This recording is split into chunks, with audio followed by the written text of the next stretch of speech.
From the kitchen, laundry room, even out into the garage.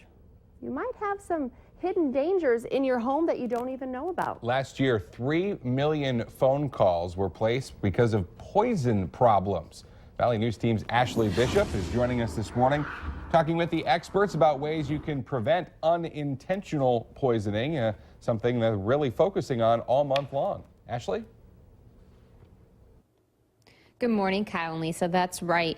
It is National Poison Prevention Week, and with that, comes these items are all in the home. So joining me right now, Assistant Fire Chief of Moorhead Fire Department, Jeff Wallen. So we're going to talk about medicine cabinet safety. A lot of people have all their medicines in their cabinet, but then they have young ones running around that can easily jump up if the step stool's in there for them to brush their teeth. So what can people do to protect themselves and also protect their kids from getting into these drugs? Right. Well, one of the first things we say is keep the medications, both prescription and over-the-counter, up high on the high shelves so that it's much harder for children to reach. And although it might be easy for us just to put the cap on our prescription medications on loose, that they're easy to get to, we want to make sure those caps are on and screwed on tight so that it's much harder for the kids to be able to get those covers open if they happen to be exploring on their own. Okay. And now kids aren't the only ones that can sometimes accidentally get into the pills. We were talking that even older people, or if you're, have a cold or something, you could take too many of that. And is that if you take too many, don't be embarrassed to call poison control? Absolutely. So poison control is there to provide good advice.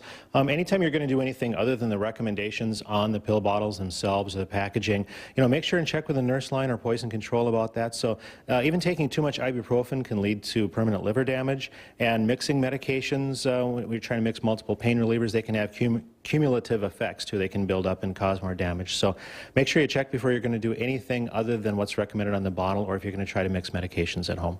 Okay, and the one advice that I've heard over time, and it came from my mother, I'm going to tell you, was she often kept the medicines not in the cabinet, but in a box in the highest closet in the house. Is that a good piece of thing for parents to do? That's also a good piece of advice. So that's not where children would expect to find them.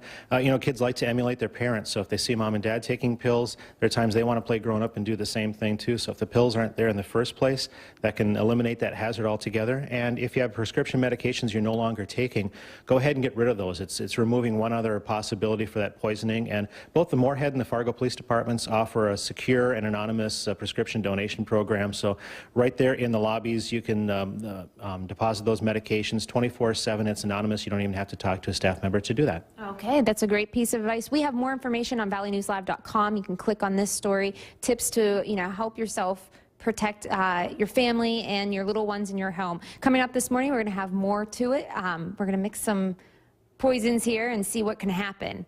Kyle, Lisa? Certainly a very important topic. Ashley Bishop reporting live, and obviously mistakes can happen, but any little thing you can do, an ounce of prevention is... I have a 2-year-old, and she moves very fast to take those pills like mommy does. Yeah. Scary stuff. Ashley Bishop reporting live.